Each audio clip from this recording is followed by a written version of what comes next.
Working for John Leonard. Here's his review. Okay,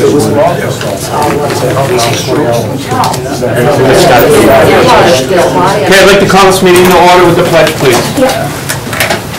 I pledge allegiance to the flag of the United States of America and to the republic for which it stands, one nation, under God, indivisible, with liberty and justice for all.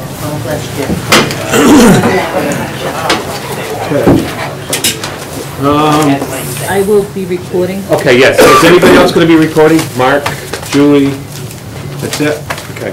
I almost forgot. All right.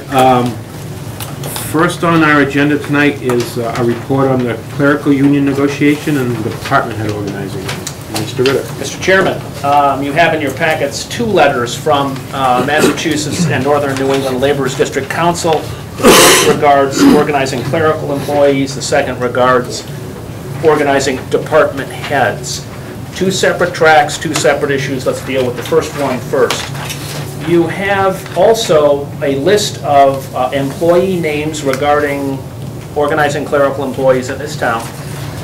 And this matrix shows 15 or so names. The bottom 3 are still being questioned because the bottom 3 on this list work fewer than 20 hours per week. They are not considered full-time employees. So we're discussing that with the union, but very close to certifying this list with or without the last 3 names on it as the agreed upon list of employees that the town will not fight with the union over, and allow to organize as part of mass laborers. Pretty straightforward. We would probably would have to have a certification election. We would go to the State Department of Labor. They would certify these individuals as a new local, and they would be negotiated with for a contract for the coming fiscal year. Okay.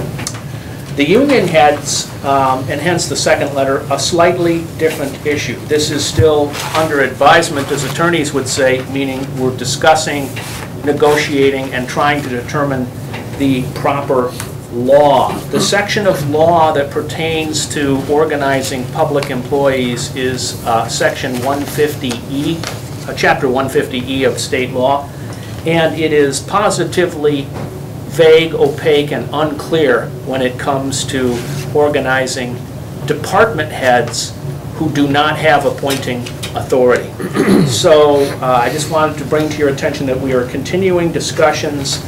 Town council and the union council will shortly, probably in this week or next, have a discussion about this, and I will report back timely as soon as there's something worthy of report. But we have agreed to continue the discussion and continue the negotiation as to, 1, whether the department heads of Templeton can, in fact, negotiate and be recognized as a unit under state law, and 2, if so, if the answer to 1 is yes, then what type of relationship we would enter into with them.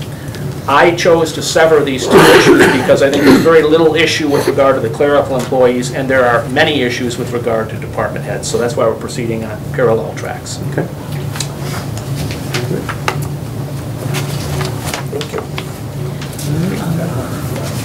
Anybody have any questions? Yes. Do we have a timeline? I haven't produced one. I certainly could. It's sort of in my head and in, got his name, Norman. Legier? No, that's, this is the business agent. Well, his name escapes me, but the individual I've been actually speaking with down in Hopkinton is Legier's next in line superior. The general concept would be that we'll get state recognition in January. They will approve, we will agree, and that we'd be able to sit down and negotiate February, March in advance of town meeting and in advance of a July 1 fiscal year. At that one, I really, other than actually hitting those hurdles, there don't seem to be any issues, any objective legal issues or problems ahead of us, other than just stepping through that process in a timely fashion. Nice segue to repeat what I said. No, I don't think with department heads that we'll be able to straighten this out in time for the budget process in the coming fiscal year. I could be wrong, but there's clearly some differences of opinion on that. Any other questions? Chris, Yes. I have a question. Basically, don't I have a vote on whether they want to belong to a union before that transpires? We have waived that. Oh, you have? They signed cards, they all signed, a majority, Okay. we Right, so you certified the majority of them signed cards to ask for the vote. Okay. And then in a meeting about a month ago here, we decided, based on that and the fact that I've had close discussions with all of them, let's expedite to the point of waiving our right to demand that they vote privately, because it's something from the Department of Redundancy Department. Once we know them and have certified them to actually have a vote where they vote to say, yes, we really meant what we said on the card and we really do want to organize. So that saved us and them 30 to 45 days in this process. Well, it's typically the Yeah. process, that's why I asked. Any other questions? Tax delinquencies from the tax collector. I can read this if you would like. Why don't you Okay. go ahead and read it into the record? Is this from Carol Lee? It is from Carol E. Eden, the tax collector. There's a little note here. It says, prior to the advertisement of delinquent properties for fiscal 2011, there were 158 properties for FY 2012. Also outstanding with a balance due of $209,168.59. Following the FY 2011 takings, the accounts dropped to 110 with an outstanding balance of $142,986.37. These balances include interest and penalties. And then you have the two lists attached. So Which is to illustrate the impact of actually publishing those results in the newspaper, and yet the fact also that there's still a $142,986 balance due and owing on fiscal 12 as we speak. Great. I guess my question would be, it says, following FY 2011 takings, did we seize the properties or did they just pay the taxes? No, they've moved into tax title. They've moved from the collector over to the treasurer's department. Okay. So that's a slight misnomer on her part. We Okay. haven't taken the property So, yet. okay, so- It's in tax title, I guess you We haven't, I was hoping that that meant we had collected $60,000, but I guess not. Well, yes, we have collected that amount. Oh, we have? Yes, that's the number of people who came in to pay up once they were notified that if they did not pay up, we would be moving them into tax title. Oh, okay. So it had the impact of knocking 60,000 off the balance, or closer to 70,000. Okay, so 48, roughly 48 people came in and paid That's roughly correct. $60,000? That's correct. Okay. Yes, Virginia? Why would the town of Templeton have delinquent taxes? That's very good. I don't know the answer to that question. Probably because we just aren't doing our own bookkeeping. They're properties that we own, that we hold. Yeah. There's a lot of them. Clarify that we mean the town of Templeton owes taxes. Did you say the town of Templeton? The town of Templeton owes taxes We have- on that's on the properties list. that we own. On property that we have taken and of residential and whatnot, other properties that isn't quite deemed municipal property yet? It doesn't say, it just says it belongs, the record of, the owner of record is town of Templeton, town of Templeton, town of Templeton, 5 17 River times. Road is one, which is the house. Which is Would one those we be the took process over. that you discussed I'm not so long Right. ago about? thinking it might be. There's two groups. There's some that are ready for sale that just need to be auctioned, and there are some that we have just taken that haven't been through the process yet, that need to be prepped and then can be sold. And if you don't mind, I was given direction and I'm moving forward on the actual preparation for auction of the 3 that we did talk about. The Okay. 3 are definitely ready, and I think there's 2 or 3 others that are Okay. behind them. In the new year, we'll probably Okay. propose advertising and an auction of the properties that we do own. Have you decided which way you're going to go with them? Or? I kind of like to, the personal notion I have is that we deal with some local realtors and get some ideas of market value, and that we advertise in the newspaper. We may, with the right to reject all bids, we may it's not quite a sealed bid. It is an opportunity to publicly bid, you know, and you want to walk in with certified check, whatever. Because if we auction them, the auctioneer gets a substantial part of the auction value. So I'd like to see the town do a little better and in essence conduct our own internal, you can call it auction sale, an internal sale. Okay. So the sealed bids, Jeff? Well, they'd be public bids. You could do it either way, public I know, bids. but Yeah. sealed bids, because you're not gonna do an auction on the curb, through you, Chris. Yep, go You're ahead. not gonna do an auction on the curb, you're just gonna give a deadline, here's the properties, we're accepting bids up to this time and this date. But they don't have to be sealed either. They could be an open bid process. It's like, we're auctioning off a piece of surplus equipment on a website. And has a very great benefit to the town, not to the bidders, which is everybody can see what the bid is and bid above it if they so choose.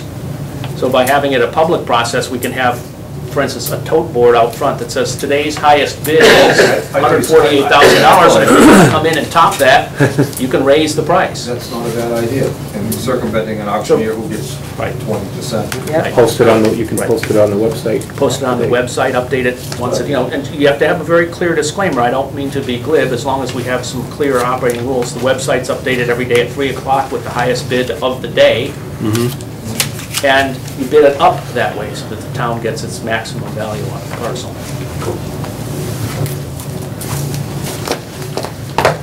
Anybody have any questions on the tax information?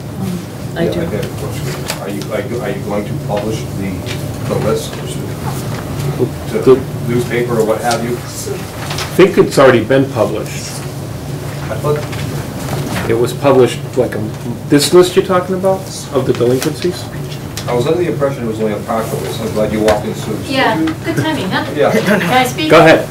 Assume my representative, because she knows more about it. There were some people missing, but I think what needs to be included in that is who already is in tax title. See, what happens is, when Carol Lee takes her current delinquents, you Yeah. know, and puts them into tax title, slaps the lien on them at the registry of deeds, publishes in the paper and does that, then it goes over to the treasurer's office. We have a whole slew sitting over at the treasurer's A lot office. more money than that, right? There's a lot more money, people who haven't paid taxes in years, and they're, you know, and I mean, to me, that's what should also be published. Let people know who is already in tax title, you know, so there's really two lists. And those are the ones that we really should, I mean, we have a tax attorney now, right? Yep. And I think, you know, somebody should make the decision on which one's the big ones to go after. I mean, you know, there's people out there that if you look on the list, you'll see them, and they owe the town a ton of money, and I think if you stop foreclosure proceedings, they'll come up with the money. They don't have to. What? Shouldn't. They don't have to if nobody says anything. Well, that's just it. I mean, come on, to not pay your taxes But you since shouldn't 2008 or You should 2007, Right. and have it just sitting You out shouldn't there? discriminate, but if somebody owes 500 or 50,000, you shouldn't discriminate saying, let's go after the big guy. Well, he started down at 5,000 at one time too. Exactly. And it gets there. Exactly, and I want to say something, and Tammy told me this. I mean, come and make a deal. I know there's one person, there was one, one parcel, not a person, that was not put into tax title. And I was told by the tax collector that she had a payment arrangement with somebody to do with this parcel. Well, Tammy, according to Tammy, and you can check with Dan now, Tammy told me the tax collector has no right to get into a payment plan with anybody. The treasurer does. And, you know, and maybe somebody who's diligently paying on what they owe. I can think of two people in particular that are paying as they go, and they pay like clockwork all the time, that maybe you could leave them out. But as far as the ones, you know, that, like, I'm not kidding, some of them haven't paid for, you know, 3, 4, 5 years. I mean, it's a little crazy. Okay, so the list that we had and the list that was published was just Carol Lee's list. Exactly. Correct. That wasn't Exactly. connected And with like I said, Dan's. there were some that were excluded from that list, and I don't know why. Other than she might have had, and like I said, you might want to check into whether, you know, and even if, I guess what I'm trying to say is, even if they have a payment arrangement with Carol Lee, the problem is, if that owner goes into any kind of, drops dead tomorrow, goes in, files bankruptcy, you end up with, especially the bankruptcy, you end up with a lien, then we can't put it into tax title. That's what happened with American Tissue Mills. We were told for years that they were in bankruptcy. And we weren't, so Carol Lee couldn't put a tax lien on it. So you gotta it sits in limbo. And that's why in this, especially in this economy with unfortunately what's happening to so many people, you need to get it in there, you know? Julie? I think we need to publish both lists on, not in the newspaper, but on the website. I think that should be our first approach because it's Doesn't cost inexpensive. It doesn't cost us anything. And hopefully it'll get people moving to the point where they either set up a payment plan or they pay off what they owe. Because when you look at the amount of money that's owed, that's what we have to cut and we'll have to cut next year. Yeah, and this amount, like we were just saying, this amount is just the new list. It has nothing to do with the Right. list that's already in Dean's office. I guess, yeah, getting that published would be a good thing. Can I just ask a quick question? Sure. Because I don't see the end of that, and it's kind of directed through you to Jeff. That money, when it finally does come in, Jeff, does that end up in free cash? Yes, it does. Okay, and that's another important thing, reason to really, you know, go after it. Yeah. So I will make a motion that we post this list and the list of people already in tax title on the website. Second. Any other discussions? Hearing none, seeing none. Pat? Virginia? Yes. Julie? Yes. And I will vote yes.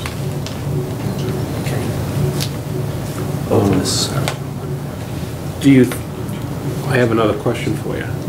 This list that Carol Lee gave us was already in the newspaper. Do you think we might want to put Dan's list in the newspaper? No, there's no reason to, I'm sorry. Oh. Can I speak? Yeah. There's no reason to? Because you don't only want to put, it's the law, you have to publish it in Before it goes the in the- newspaper, before you can put it into tax title. Okay. Once it's in there, it does it. It's just, it's public knowledge. Okay. So just put it where it's free. It's too expensive to Okay. put it in.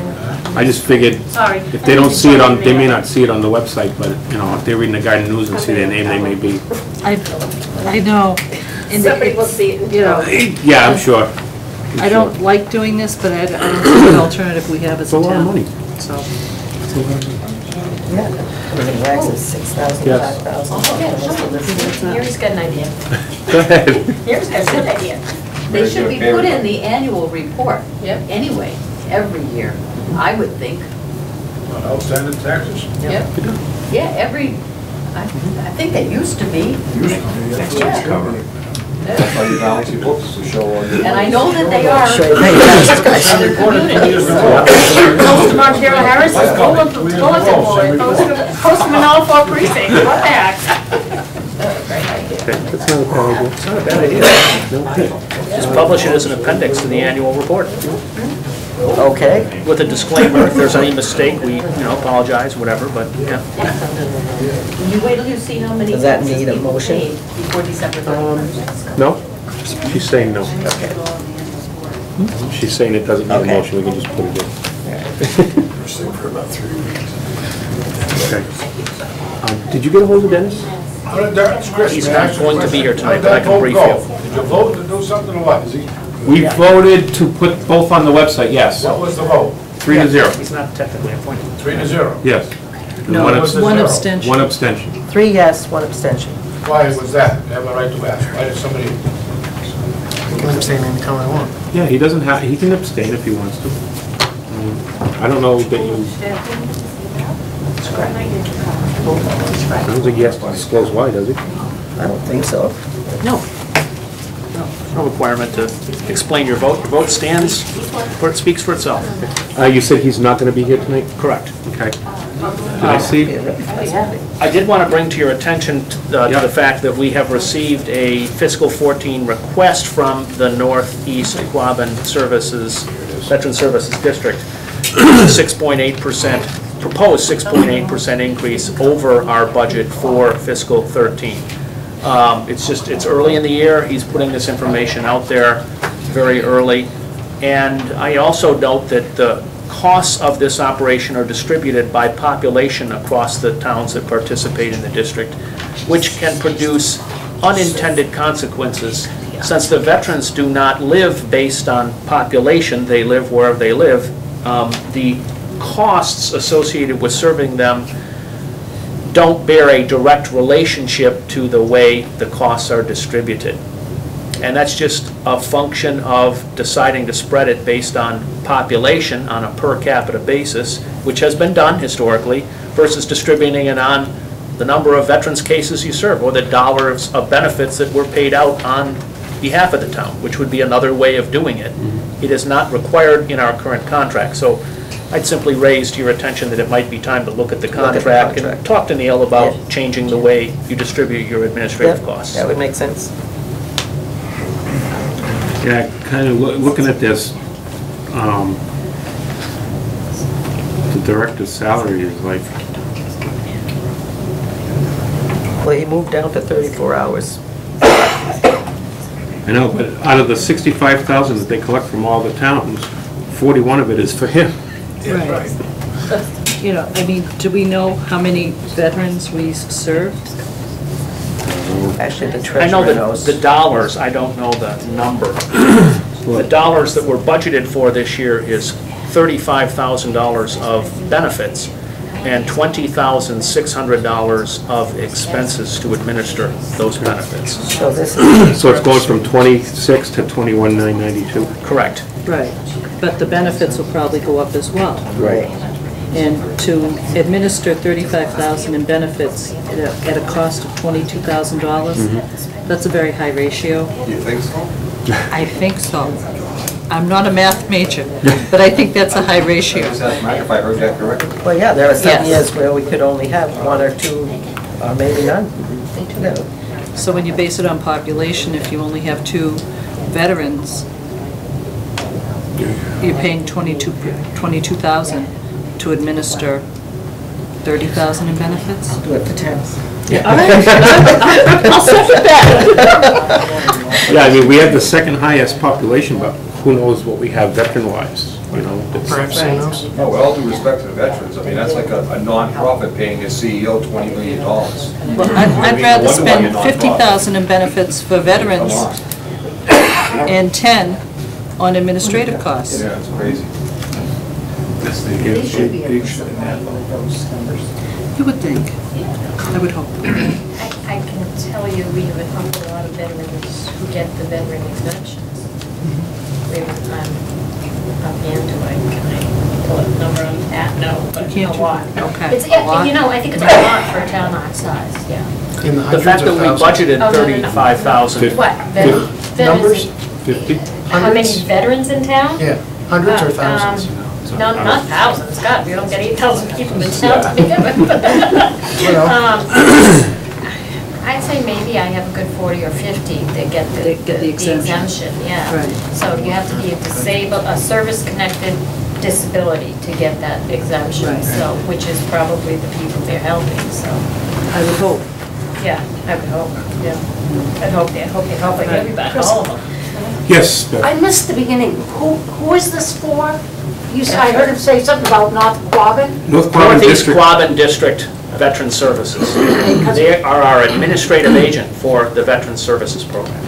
Because we used to have Mr. Grout in Winchington that took care of all the veterans in this area. They're two different, He's dead. he was I know never he assigned. I was trying to think of a good way to say that. He's not doing it anymore. Mr. Grout was never assigned to Templeton. He took on Templeton out of gratitude Oh, okay. for the veterans. Because nobody, he did an He was a great guy. incredible job. Yes. And you had a lady take after, took her out. There was some lady did it. She come from Peterson. And this guy whittled his way in. And then this guy got a manager like we had in town. And where is he tonight? He's supposed to be the presenter. Where is the agent from the town? Where's Mr. O'Brien? He's our agent. Why isn't he here? To explain what's going on in the program. Mr. O'Brien felt he Don't know enough about it? Get off the thing. Let somebody else do it. That's easy enough to do. He just wanted his name on the ballot, right? Should have come. Oh, I'm telling the truth, that's the Yeah, truth. he should be here representing. Well, you could say Carol Lee should have been here. or- Oh, no, That's his no. job. No one That's should have been true. here. That is his job, That's that's true. why he That's the way gets he paid. wanted to do it. I'm sorry, you can't just say that about one person, because No, everything. no, no. One person. It's enough. Yeah, Let's get out of here. Any other discussion on the veterans? Do we, how would we go about talking to? Direct me to give them a call and discuss it. They're a real Just, veteran. you know, when's the contract going to be renewed, and can we talk about an alternative distribution of costs? And then I'll report back, because I will have to pull the contract and look at it as to, I know it was a long-term, 3-year, 5-year contract, which was signed. So then I would move to have Jeff take care of that. Do I have a second? Second. Any other discussion?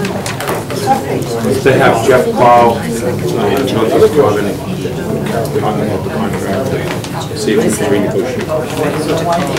No discussion? All right, Pat? Yes. Virginia? Yes. And Julie? Yes.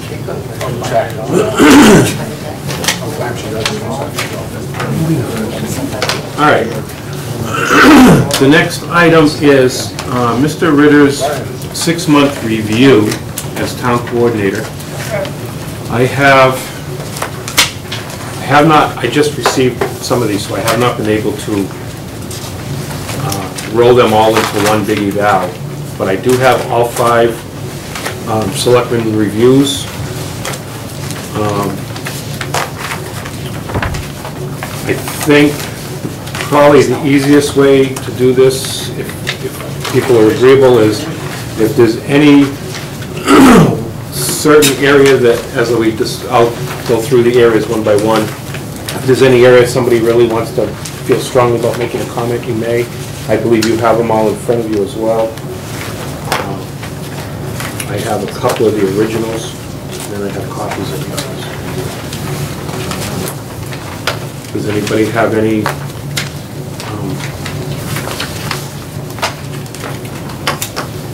other way they might want to do this? Otherwise, I'm just going to start with section 1 and go on through. Yes. It's just going to take me a minute to organize. Yes?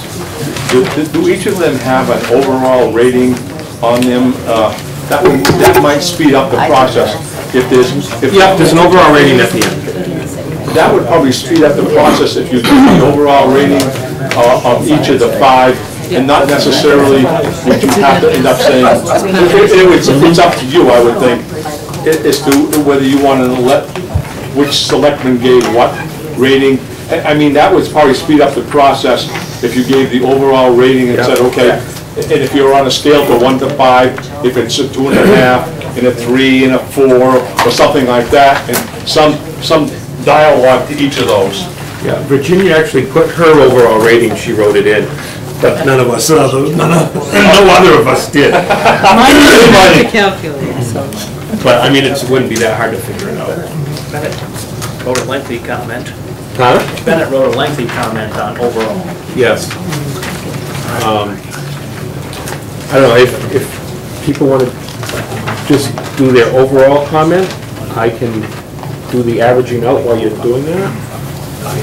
It's up to you, however you want to do it. If you don't want to say anything, I can just... Why don't you do the averaging? I'll Okay. read mine and Jeff Bennett's, and then, Okay. Okay. okay?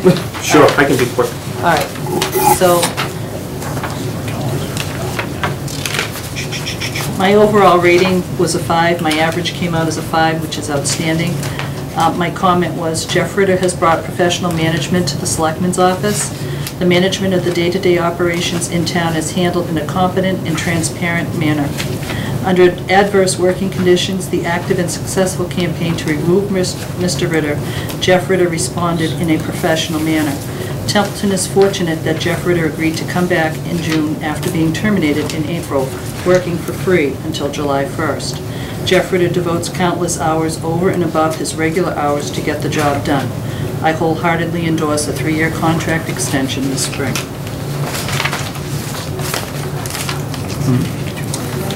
And do you want me to read? Why don't you read Jeff Bennett? Jeff Bennett? Sure. Overall comment. All right. 2/3. Yeah, this is it. All right, Jeff Bennett's overall rating, I didn't do the math, Chris is doing it. That's all right, I'm doing it. Okay. Considering how Mr. Ritter was told he should not take the job and how he could be terminated in the near future, see minutes and recordings of the interview meetings.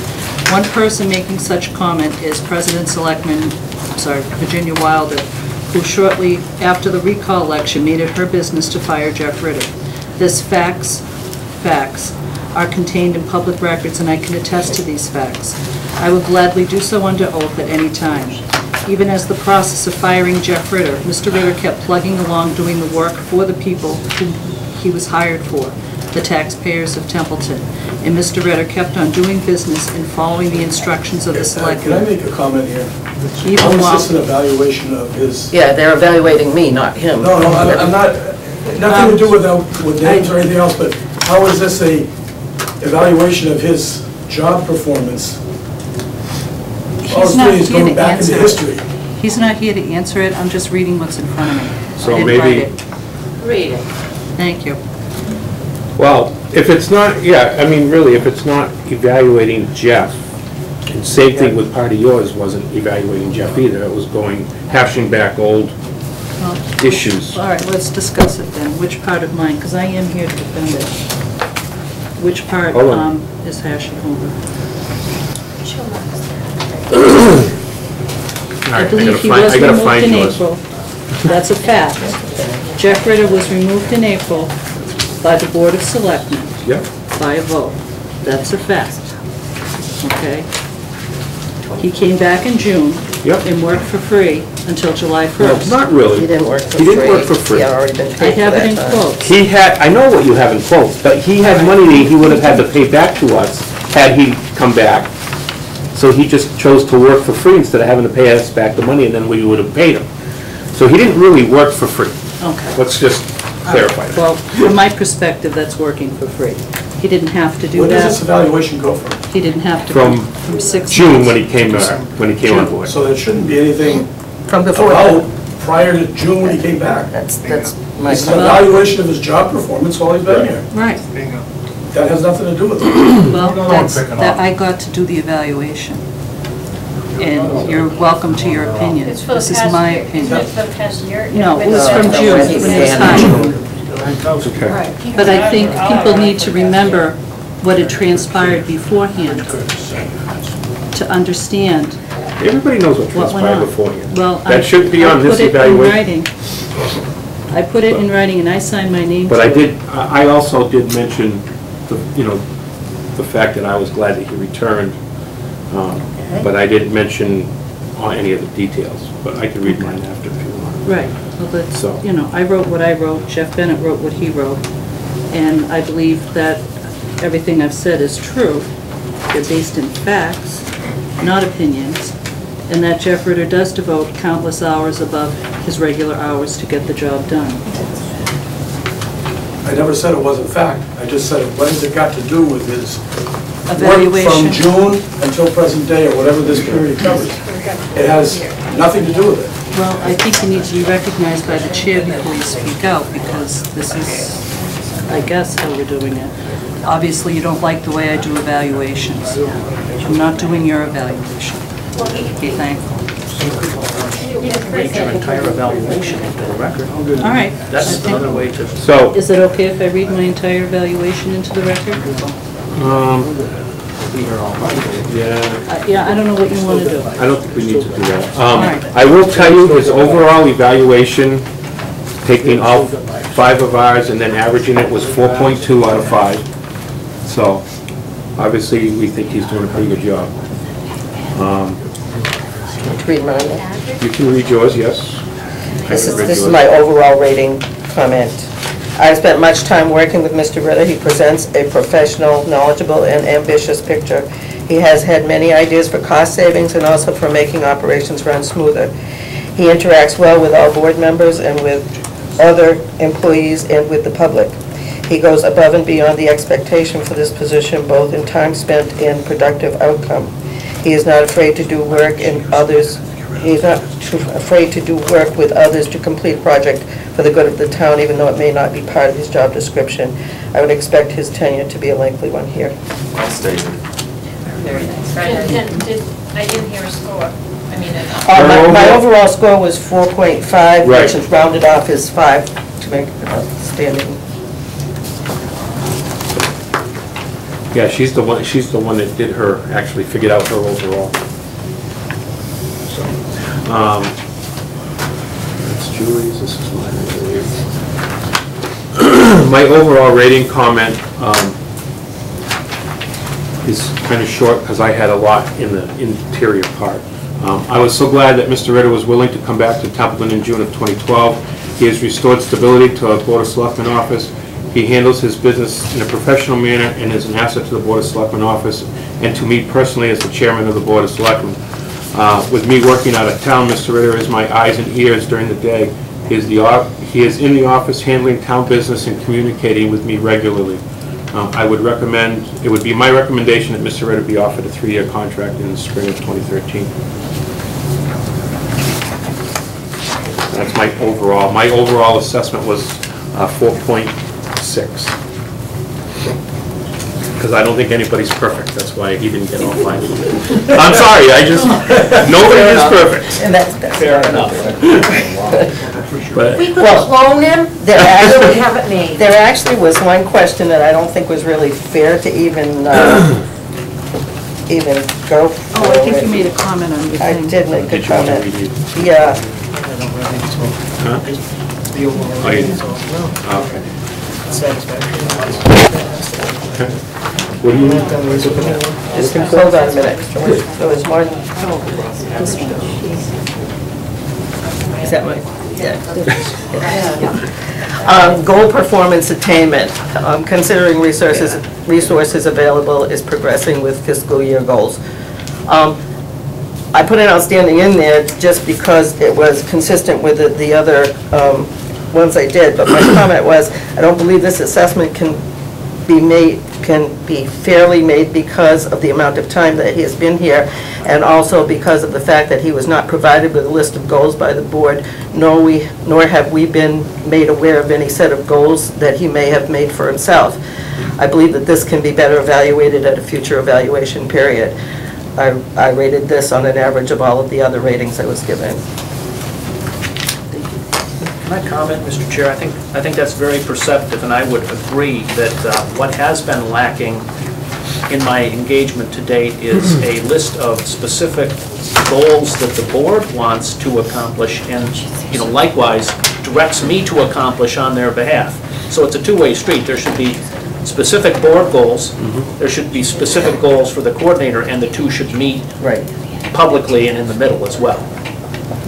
They're not the same sets of goals, because I have a slightly different set of goals than yours.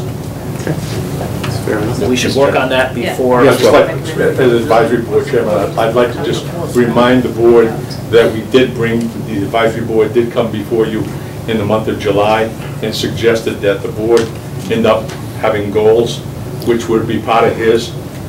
It makes your job for evaluations as well as moving ahead a lot easier if you have goals set for the overall operation for the select board.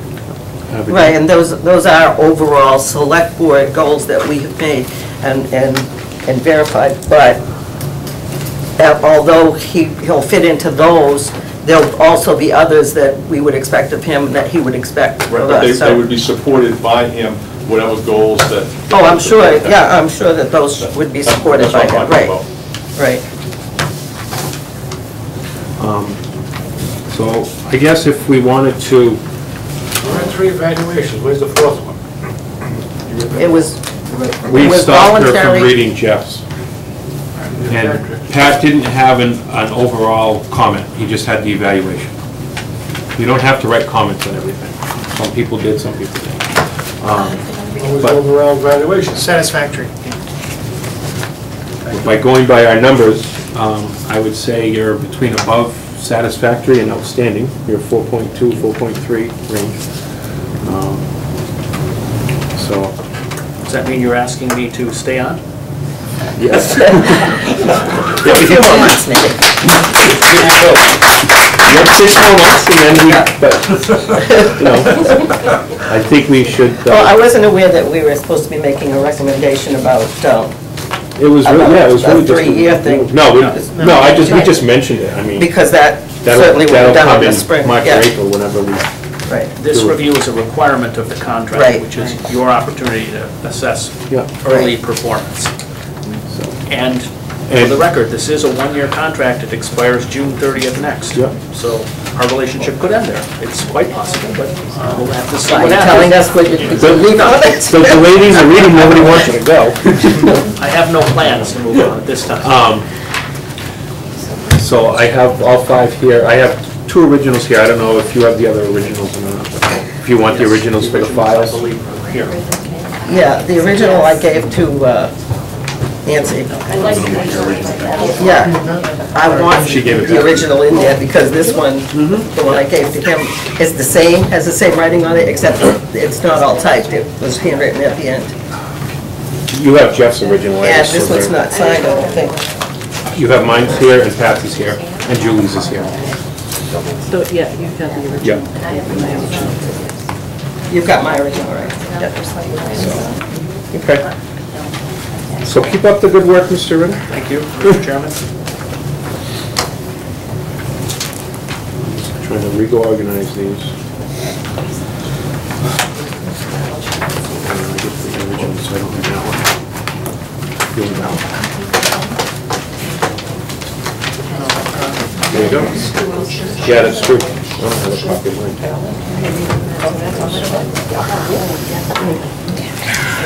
All right, any other old business? Yes.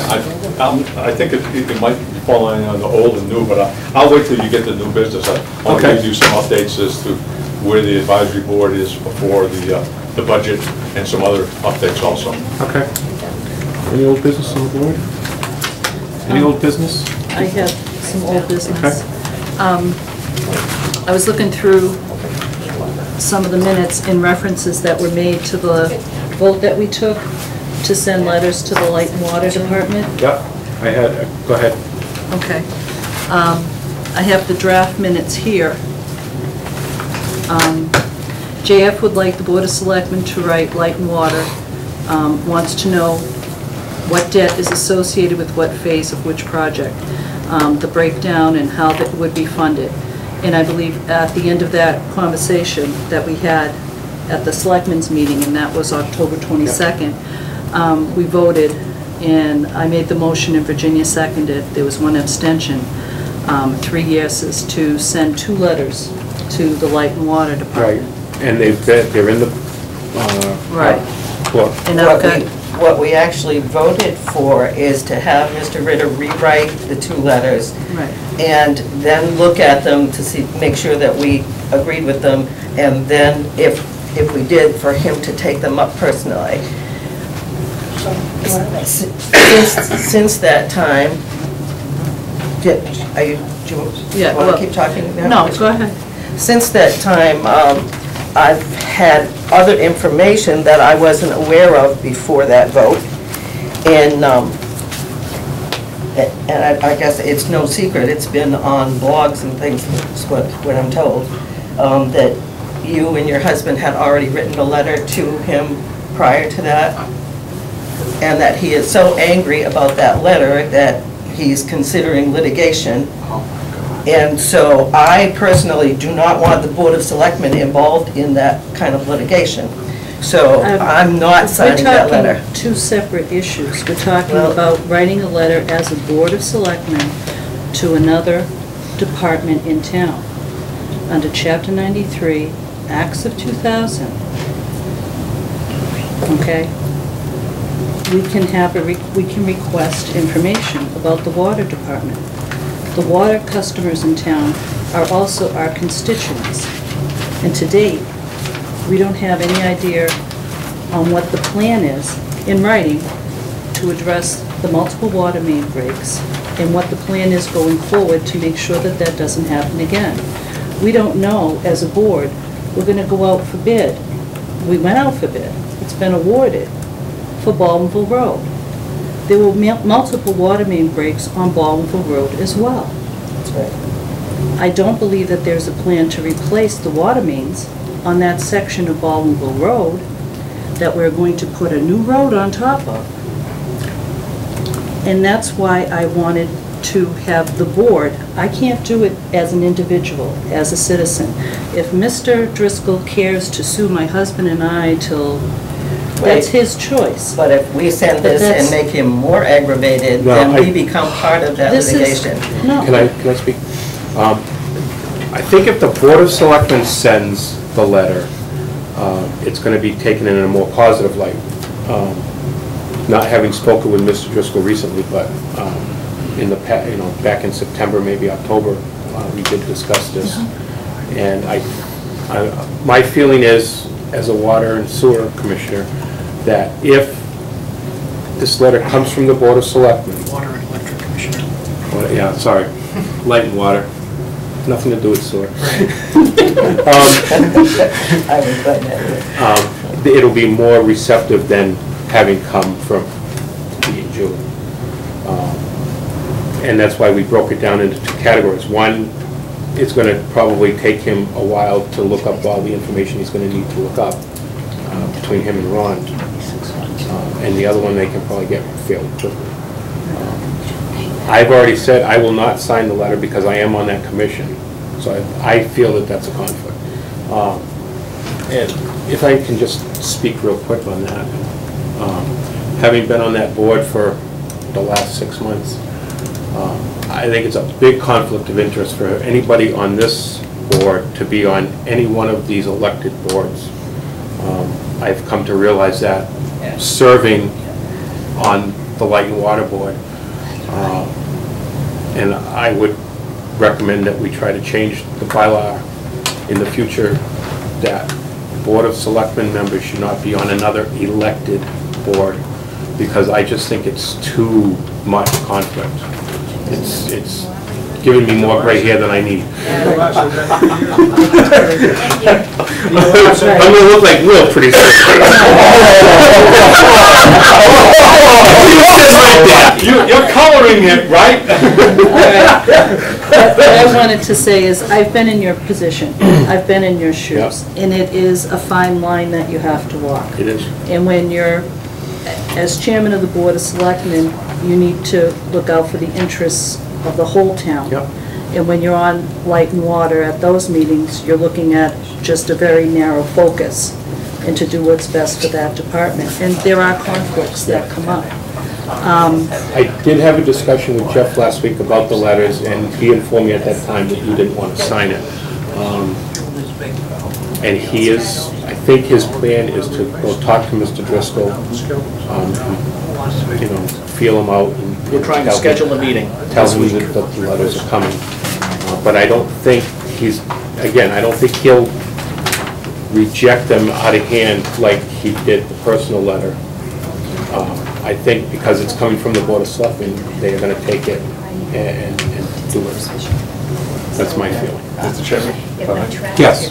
Speaking as a citizen, this is no more than requesting an update from another organization in the community, which, as you see, I come here time to time to give you an update, and that should be done, and that's how I looked at the request, is an update as to where we are, and it shouldn't be a big issue of sending him some letters and saying, okay, we want some updates on these particular issues, and go forward for that. I think, well, we're throwing a lot at him at once, but, This is what I said to begin with. Let's just let Jeff go and talk to him. And if that doesn't get us what we need, then we can deal with the letters. I'm just at the point where the frustration level is, I've gone to the meetings, I've asked the questions, Quiet, please. Brushed aside, you don't know what you're talking about. It's a request for information. Yeah, I don't I've think made requests for information, public records requests, and have been given the runaround as well. So I think as a Board of Selectmen, we owe it to our constituents. This isn't for Julie Farrell, this is for the town. This is to figure out how we're going to go through and address some of these issues, because water affects the rest of the town. It affects our roads. I understand and I agree. I don't know of any other way to do it, and I don't think there's anything offensive in these letters. It's a request for information, certain items that I think... I think the way they were written was very well done. I don't know if Jeff wrote them or one of the girls wrote them, but I think it was done well. Well, I think, if I might leap in here, just having this discussion on the record is very important. It's a public meeting. I can certainly take these two letters, whether they're draft or not, signed or not, with me to meet with Mr. Driscoll and just gauge his reaction, because it is, in fact, just an information request. It's not an accusation or a complaint or anything. We just are seeking some information. So I think it's pretty neutral. And he and I are trying to find a time to meet this week.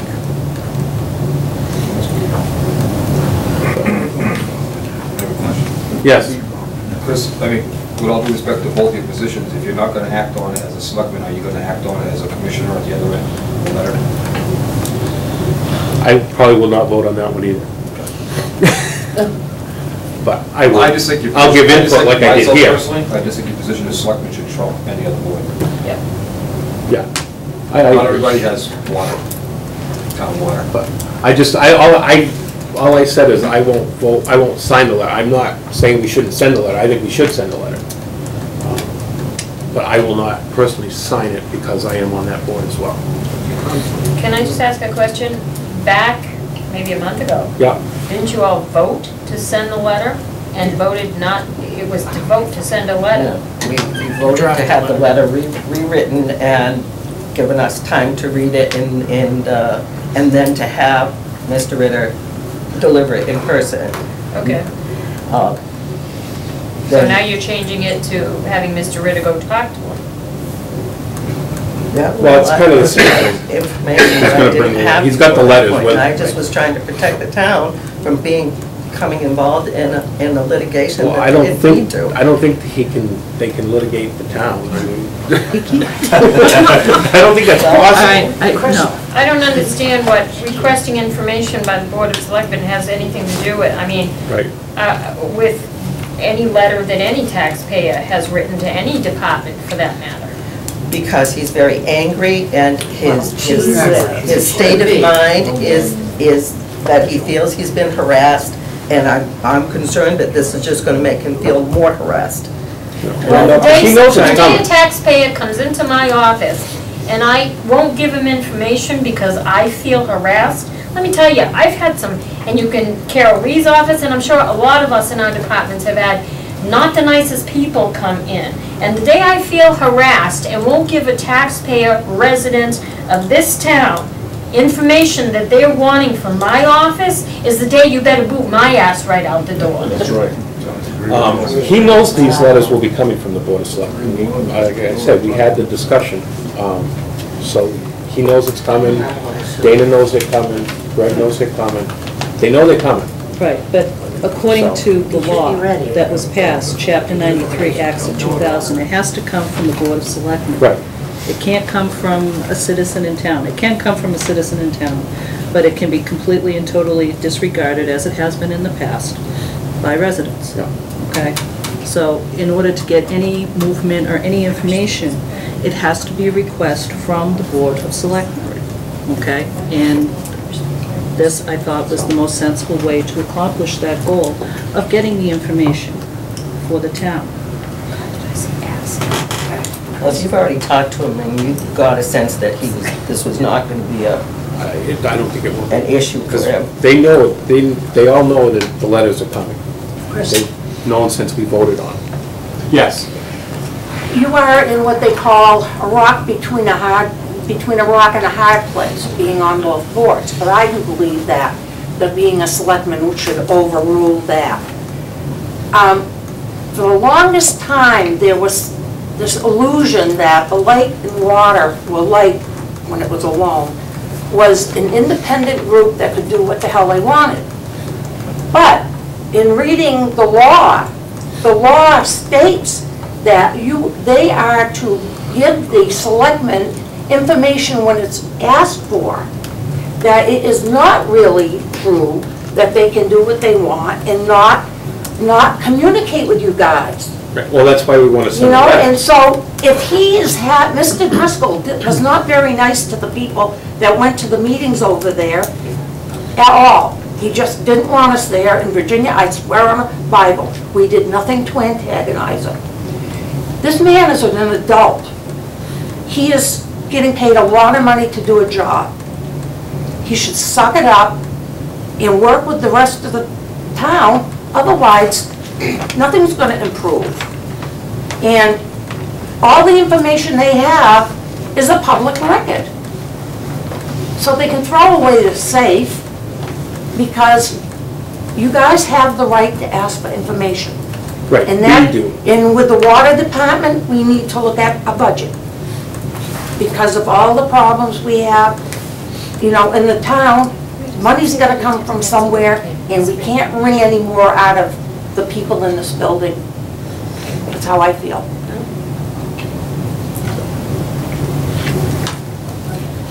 Any other discussion? I just had Oh, a I'm question. sorry. I'm a little bit confused. I heard you say you have to do it as a board. I got the impression that someone is saying here that residents and taxpayers can't ask the Light and Water Department for information? You can. You have to do it as a public record request. Exactly. Well, I know that. Yeah. I'm just Send it to their asking, board. because I don't know, I just got the impression from what you guys was, I don't know. I just. Yeah, it's what Julie said, that they has to come from the board of selectmen for them to. Well, if she asks for it as a person, he certainly is not gonna knock himself out to give it to her. That's pretty much it. That's why we want to send the Yeah. letters. Having it in writing, it's a written request, they know what we're asking for, and whether they can find the information. Well, then, can I ask another question? Through you to the chairman of the advisory board. Has the advisory board asked for this information, or for any information from Light and Right, Water? the advisory Yes, board we did. has asked for the budgets for the water department, which we received. After I had to end up, I got rejected from him initially. I had to read him the Act of 2000.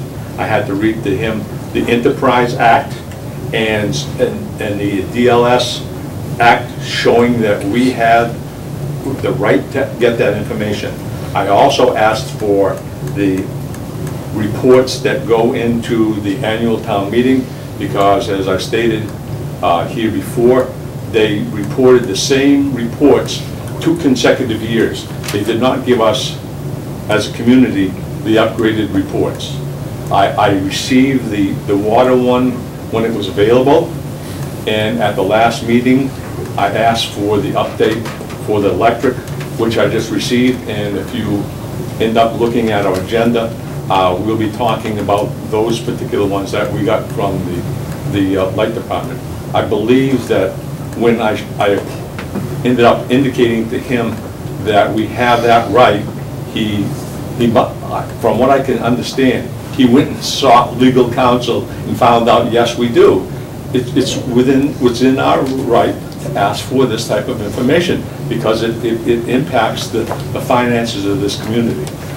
Other than that, I have not asked for specifics other than that. I've sat in some meetings, try to understand what their problems are, so that when we look at the budget, that we have a good idea of what their issues are and what the budget is calling for as far as water. Now, I understand also under Act 2000 that we have the capability of at least getting their budget for this coming year, because they don't run on the same calendar we do. At the last meeting, I asked when, we can't input to that particular budget, but we can input to the water one, because it does come on our town warrant at the annual town meeting. We can end up getting his budget for the light department as a request, so that we can have to look at it. We don't have any input, and we don't vote on it per se, but we at least have the ability to look at that. And that's kind of where we are right today as far as the finances go. Yes, Virginia. According to Mass General Law, you know that the Finance Board has a right to see all finance records of anybody in town. What, all records are... All records, Right, yeah. all records, whether they're financial or not, because they do eventually have a financial impact Yeah.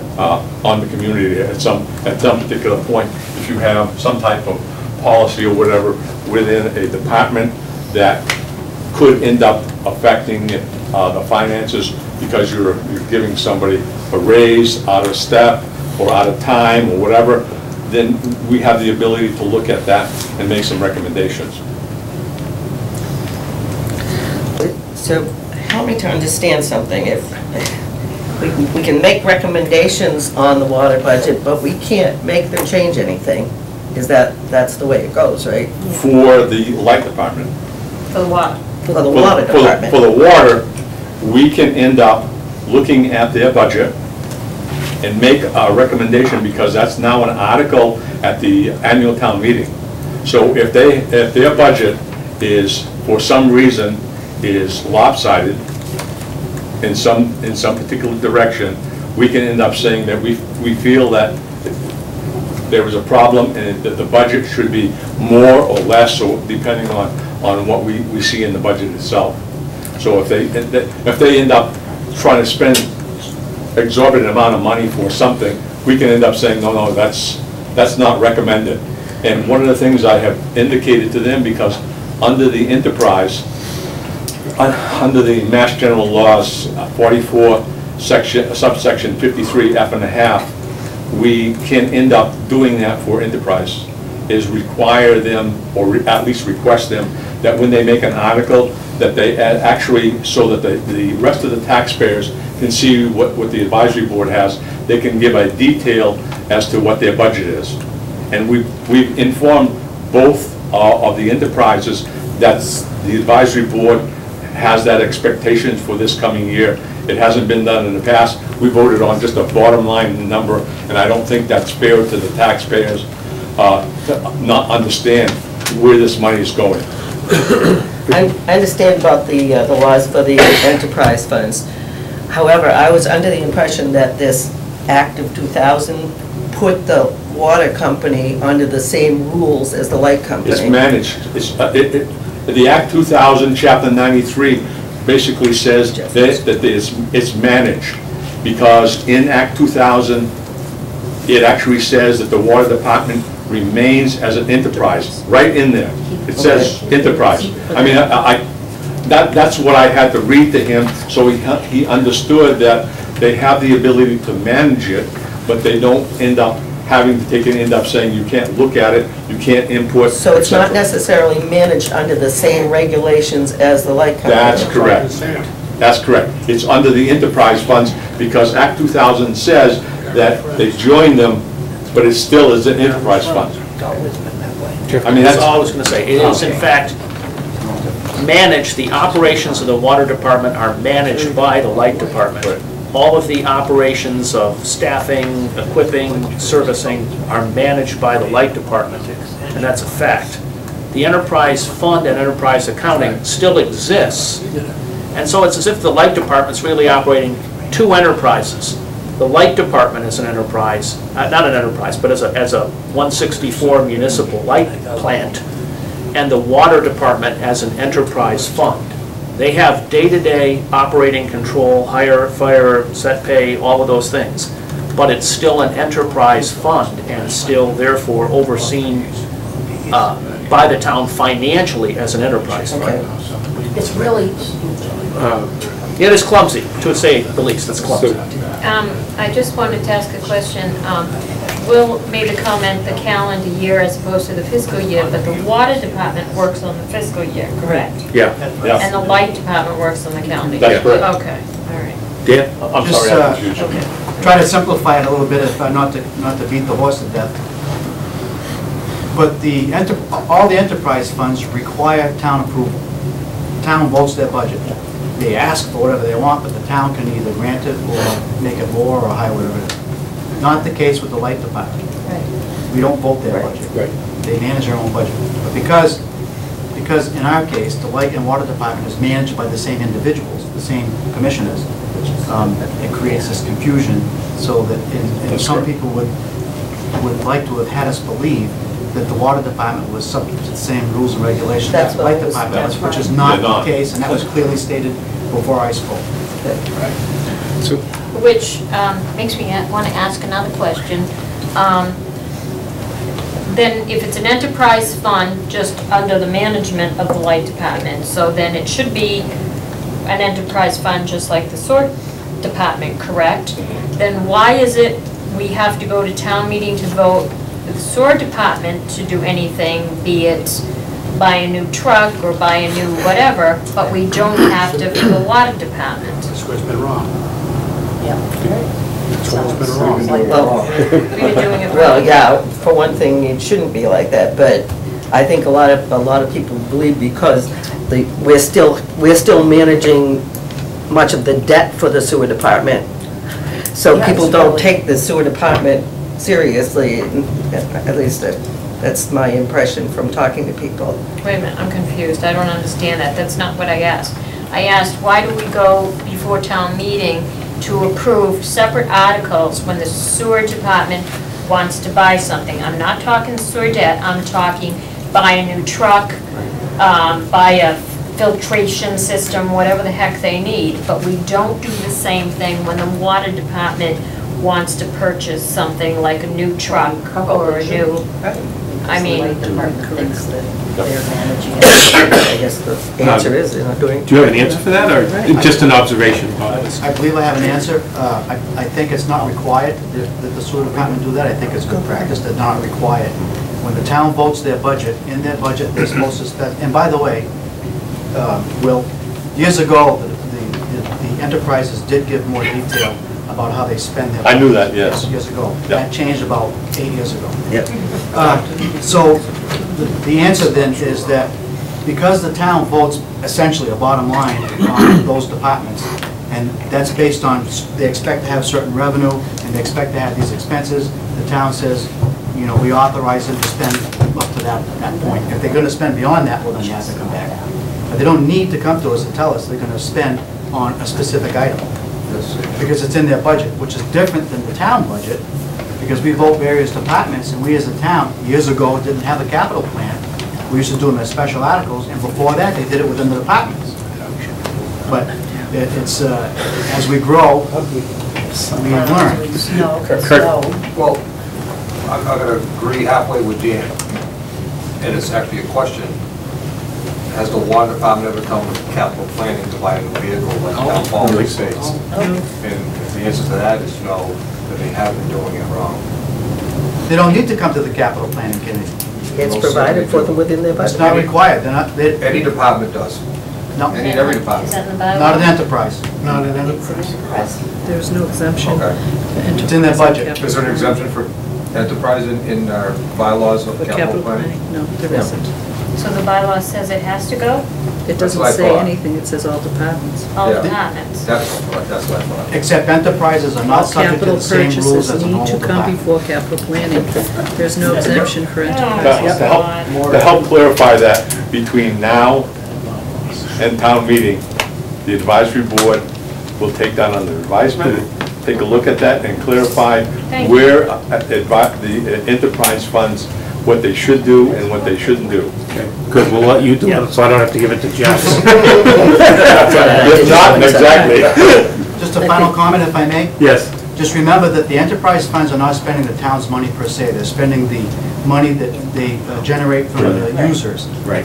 Different than tax revenue. And that's the reason for the differences, and they're treated differently. Yeah, But What I they think don't spend goes back to under the the, town, so therefore they are, if they're spending it. Bev? It goes back to the enterprise fund. When I got my light bill, I looked at it, they took the municipal out of Templeton Light and Water. It used to be Templeton Municipal. It's been gone for years. You know why? Make it shorter? I have no idea. It's been gone Well, for years. no, yeah. A lot easier for everybody to spell it. I don't know, Bev. Okay, so, have we beat this horse to death enough tonight? Can we, you said you're meeting with John We're sometime just trying this to week anyway. set up so- a date this week, date and time. Certainly in the next week or 10 days. So what I would do is, if you could get, like, signature lines on the bottom of the letters, and then if anybody wants to sign it, I would be appreciative if they would. Okay. do that. If not, you can hand it to them with, I don't want to see it go with just Julie's signature, because then they'll get even madder. I'm signing it. But, you know, if we have to send it without signatures, we will. All right, well, I'm signing it Chris? anyways. Yes, I think all of us talking here tonight has been a good thing. And it's always a good thing when we talk. Mr. Driscoll gets mad. He's not a 5-year-old, he has a job. And somebody should print out the law and put it on his desk, because it will be easier for him if he just would do what people ask. If it's something that he should do, he should do it, without whining, crying, and throwing a fit on the way out the door. Yes. A while ago, we accepted the Department of Revenue's recommendations, and wasn't that one of the recommendations we reached to not let people serve on this 2 boards? That was one, but we haven't adopted it yet. Oh, you did not adopt? I mean, we've said that we're, you know, gonna look at these, but we still have to change the bylaw, I believe, to actually enact that. Is there So something that hopefully at annual town Should meeting, that, put that on our agenda for the next town meeting? Yeah, that would be. because you don't do bylaws at special town meetings, you only do them at the annual. Well, you should only do them at the annual. So, we're, huh? You have to have a public hearing on that discussion in order to put it on as a board. That's right. So, it'll take, you know, time to do it, but we hope to get it. Sometime I'm hoping to between get it now- on the ATM in there. Okay. Moving on. Any other old business? That was old business. Yeah. It started out as 2 letters. 40 minutes later. New business, I have action on appointment for Tom Cook to the Scholarship Committee. We don't have any paperwork. Said there was. All right. I'll make a motion to appoint Tom Cook to the Scholarship Committee Through June 30th? through June 30th, 2013. Second. Okay. Any discussion? Yes. The only question I have is, on the website, we have paperwork that an individual fills out to fill this. Do we have that? She has it. Oh, okay. She So just, so the board can see what the person's qualifications are. That's all. He was on it before. Oh, okay. Thank you. any other discussion? God bless you. Seeing none. Pat? Yes. Virginia? Yes. Julie? Yes. Discussion regarding payroll and vendor warrants during the holiday season. Whose is that? I'm guessing that's probably Yeah. Kate. Kate wanted to- Given the Monday holiday and the Tuesday holidays and the Monday half-days, but we've had a discussion and are proposing that, in fact, we actually generate payroll warrants on Monday of each week and have them prepared for your signature on Wednesday of each of the holiday weeks. Okay. Simply means that you'll have to make yourselves available on the 26th and the 2nd to sign payroll and vendor warrants as we can do them. Okay. So we just want to make sure that we have an adequate number of signatures on the 26th and the 2nd So not until After 3 Wednesday? o'clock. to sign them. Wednesday, 3 o'clock. After 3 o'clock. Okay. After- Weren't we doing it on Tuesday? We have, Tuesday's the holiday. Oh, okay. Yeah. All right. I She's got talking about during Christmas and New Year's. it. Well, come on. Well, if you want to come in on Christmas Day, you could do that. Monday's a half day and Tuesday's a holiday. Yes. You need more than half a day. On the new business? Well, we're still, I guess, I just want to make sure we're done with this. New business item also. Okay, go ahead, you can go first. Okay, I speak as the advisory board chairman here at this particular time. As you notice, I try to, but as a citizen also. The advisory board at their last meeting voted that we should take a 5% cut based upon the level fund that we did last year, based upon the uncertainty of a number of issues with both state and federal government, and the fact that we have a large loan payment to be made during that year that will have to come out of the budget. So I just want to make sure that you had that input. I know that you had ended up indicating you, as a board, you do 2%, but we're looking at a little bit more aggressive as far as that is concerned, budgetary-wise. Well, if we start off at 5% and find out we're better off than we thought, we can always move it. Absolutely, and I'm hoping not to go the other way at all. But we won't know until all the budgets are pulled in. The next is that since you let the advisory board chairman do a number of things for East Templeton, I want to at least give you some updates as to where we are with that. Okay. We do have an estimate for the furnace. Let me give you the bad news first. The bad news is that in 2005, the school department already knew that they needed to replace that burner, and we're given a price of $55,000. Yeah, how much is it now? Now, 75. Why didn't they do it? Okay, that's one issue. We've talked to 2 roofing contracts. Again, I'm going to end up having to give you the bad news before I give you the good news. The bad news is that they had spent $100 of material on the rubber roof, we wouldn't have some of the leaks that we do today. The good news is that since you have given me the latitude, I have volunteers. We are going to end up fixing some of that tomorrow because we need to fix that before the winter time. The other good news is that we've had 2 particular companies come in and look at that roof, and they're in the process of getting us estimates, both for the rubber roof, because I mean, you can't see that from the ground. We have a large area. It's probably somewhere in the vicinity of 40 to 60 feet of flat area. You can't see that. I mean, you only see a certain portion. The good news is when I talked to the vendor today, he said after, and this is over 30 years, this rubber roof and the rest of the roof has been there, it was in fairly good shape. Had it been maintained, some of the issues would not be there. So the disparity here is that we need to take and end up making sure as a community that we take care of our buildings and end up communicating that to the school committee that on an ongoing basis, they need to do that to their buildings. To take and end up not doing that gets us to the point we are now is to, we have some minor problems that if we let them go over the winter, they could become major. Some of the things that we saw as leaks there were actually not leaks. They were actually, and I don't think there's anybody here that actually looked beside myself. They were actually tar that they ended up through at some point coming down on some of the boards. The roof from the underside, and it's a huge area that I'm talking about in the attic.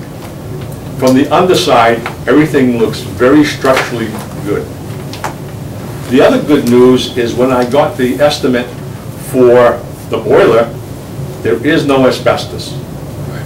He said that emphatically.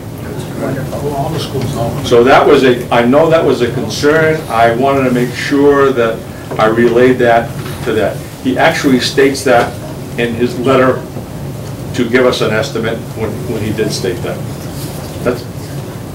I felt really good, and I said, thank you.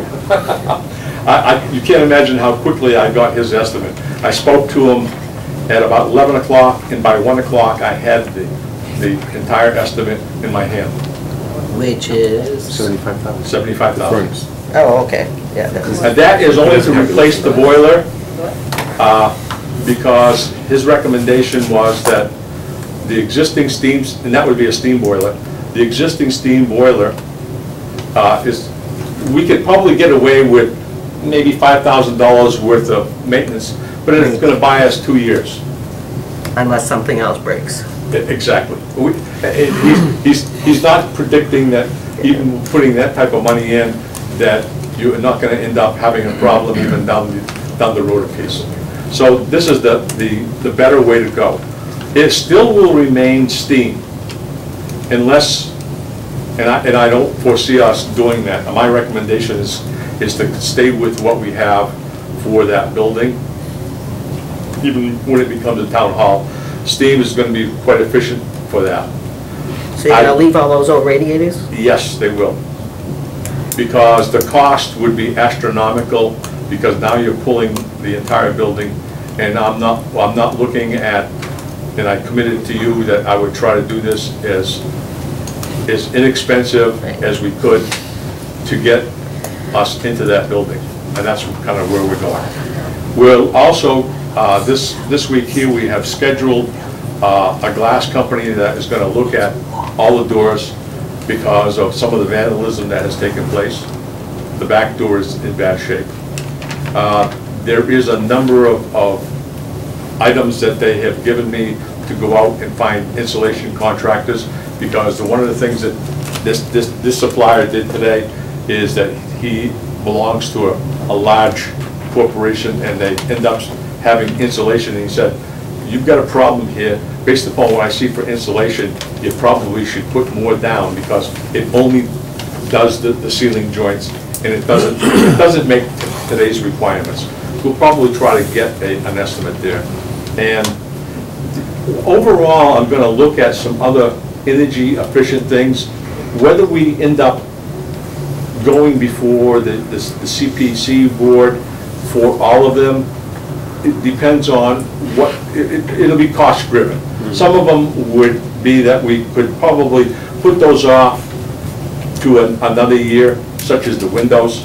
There's some issues with some of the windows that we could put those off, but we could move into the building. We're going to be looking at volunteer work for painting, etc. But there's also, when the roof gets done, both the contractors will be putting on gutters or giving us estimates for gutters. So there's some basic specs that we gave both the roofing contractors. Those are some things that are happening now. So you have volunteers coming in to do the roof, to repair the roof tomorrow? Yes. Please don't let anybody fall off the roof. We have access to the roof through the goodness of our bucket truck from the town. Okay. We will be bringing some material up there. Good. We have, and out of your, I talked with the town coordinator, and this is a maintenance thing for what we spent for maintenance. And I say this with tongue in cheek. The school could have done this also. We spent $35, well actually the cost was $35, knowing that they call me cheap. Yes, I am cheap.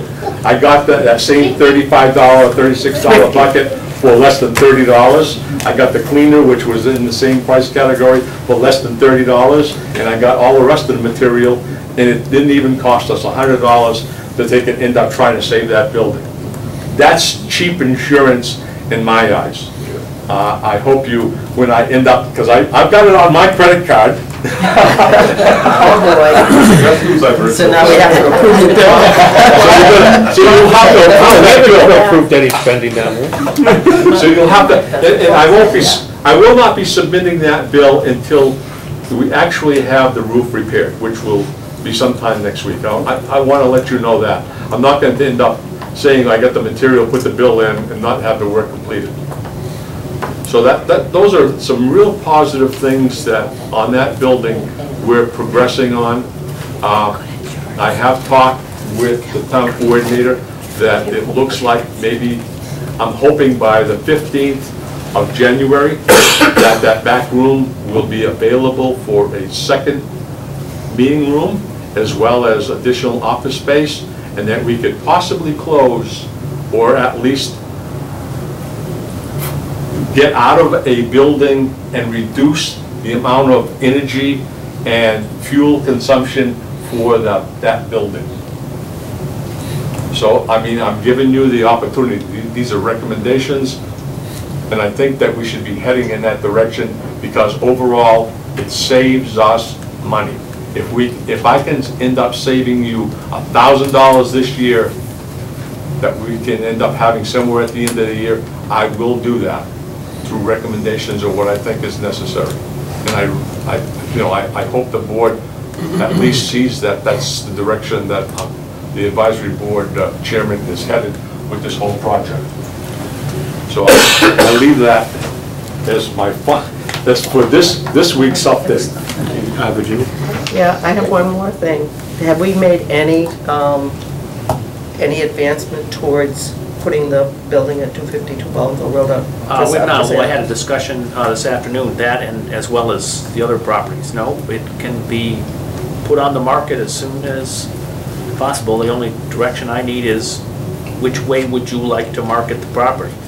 Through a commercial broker, again, at an auction, advertising in the newspaper. It is surplus. There are many ways that the state, there are state regulations about disposing of surplus property. But Go ahead. I'm happy to proceed. At the next meeting, could you give us information on, Yeah. so we can figure out what are the pros The and best cons of way to each? proceed. Right, because even if we only get a couple $100,000 back, it's a couple $100,000 off the loan. Yeah. You know, so- Sue? Someone might want to call Dunkin' Donuts, there wasn't a property. Yeah, I was just saying that. Yeah. Seriously, I've mentioned it before. Big property? Would they be Yeah, interested? they would tear that sucker right down. Right there. It's Yeah. commercially zoned. He has the- he owns the- Kurt, did you want to say something? Yeah, I was just following up what Will had said. First of all, I've been saying it for years, maybe someday we can actually do it, but I think one of the biggest problems with the school department doing their fixes over the years, or lack of fixes, was the fact that they have the $5,000, anything 5,000 and under, they do anything over. So it's easy to make a $5,000 leak, it's easy to make a $5,001 problem for a town, and to ignore it, to make it a $50,000 problem for a town. I think that number should be moved from 5,000 to 50,000, and all these $10,000 and $12,000 and $15,000 fixes won't turn into $100,000 fixes 10 years later. That's a huge problem. Absolutely, I agree. And then, I mean, thanks for everything you're doing on that building, but I just had a question, and I'm not an expert on it, but I know you said the boiler $75,000. It probably is, but I guess it's a question to Will, through the board, maybe through Jeff might know. Has anybody checked with the building inspector to find out if an energy audit needs to be done on that building, to seeing how we're going to be doing a lot of improvements and kind of like a change of use? Because if that is the case, to meet the energy audit criteria today, that building would have to be so insulated, we might, I'm just saying, we might not need that big of a boiler, because they're gonna make us insulate the hell out of the building first. So I just want to see if that's been addressed first, because I hate like hell to spend extra money for a boiler and find out we have to spend just as much on insulation. We could have got away with half the boiler, and I'm just asking that because I don't know the answer to that question. Is there any reason that we should be going through you anyway for what we're doing over I there? would say this the point? building inspector more than anybody Okay. in code compliance. Well, so we've done some of that, so to speak, in the past, is that the building inspector has looked at that building and deemed it available for use, because it's actually a reduced use compared to what the school had. There is documentation to provide. Yeah, I remember So that. he's aware of that. I mean, I didn't give you a further update because I'm still gathering some information on performance contracting. There is a process there also that, like I said, I will look at both of those, and I'm gathering a lot of information, and I will be talking with them hopefully within the next couple of months to have somebody come in and they end up doing that. But when I say that we're looking at the building minimum things, that doesn't mean that we're not looking at upgrading the windows. That may be something that we should look at a future date.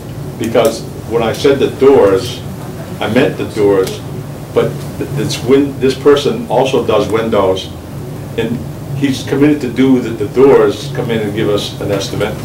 I'm going to end up asking him to take a look at the windows.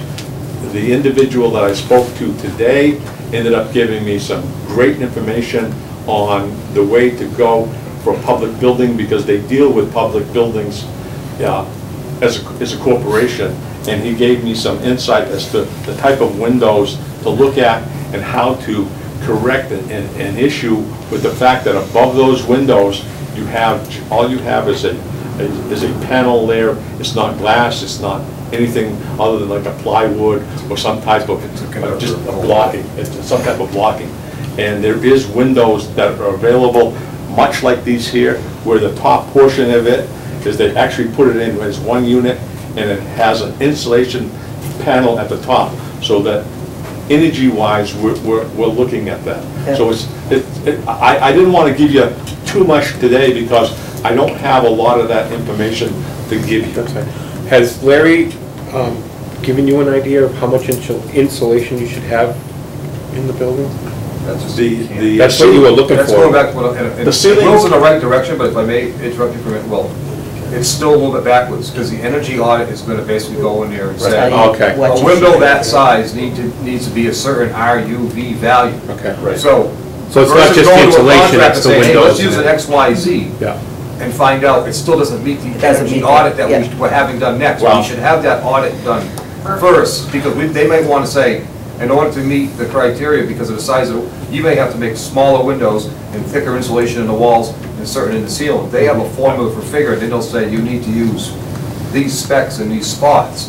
Then you say, tell the guy, the contractors, we need windows this big, and this is the value you need to meet, because we're putting this on the wall and that in the ceiling, and that's what's gonna make our Well, he furnace had smaller. indicated that windows this size are in other municipal buildings, and he actually gave me the ideal specs for the thickness, et cetera, and that it should have thermal breaks, et cetera, on Exactly. those windows.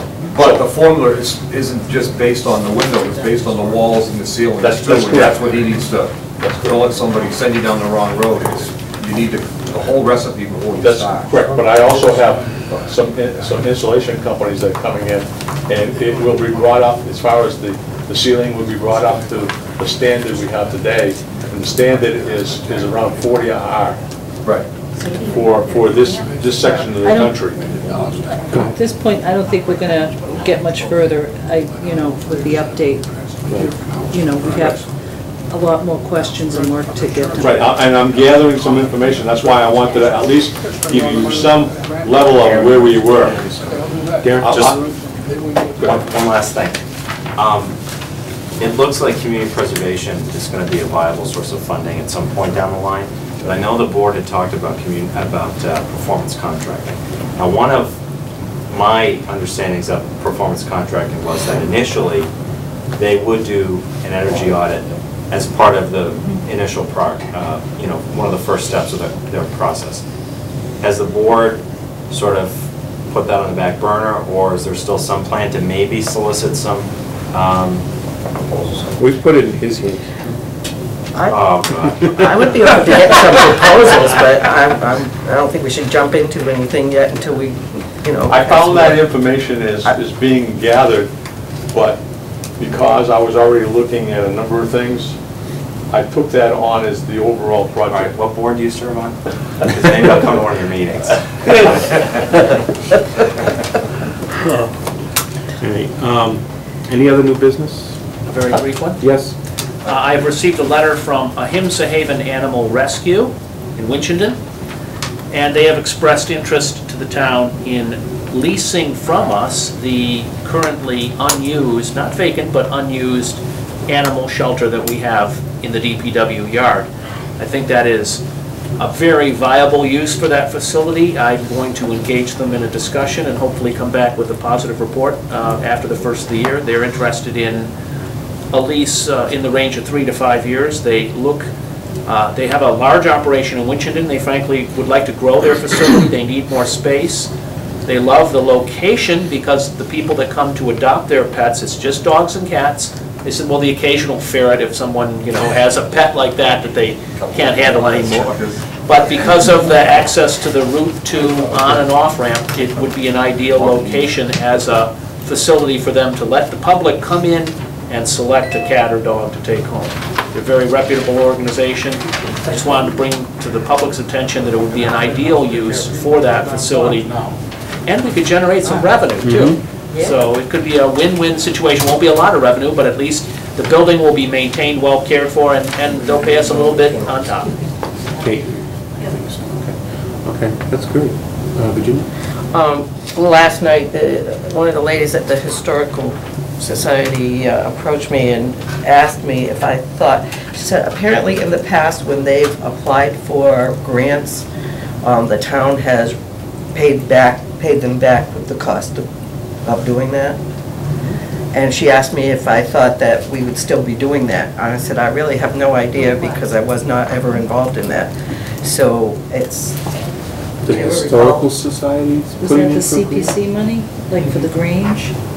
Not for the Grange, to do work on the historical building. Right, but to do it in the same Yeah, vein, like that through might be CPC. I I would think it's the guess. historical, right. I think there's an allotment that can be There is, it's spent. broken into certain Yeah. allotments, and one is historical preservation. Right, well, you can use it for that, but I think within the historical preservation, you can pay for costs associated with filling out the application.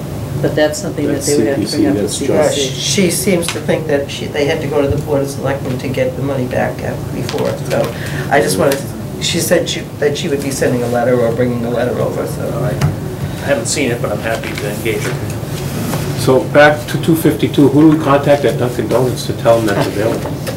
I can make a call. Google Dunkin' Huh? You can make a I'll call? contact you. You want the telephone number of the local franchisee? I have that. He said he has a contact, so.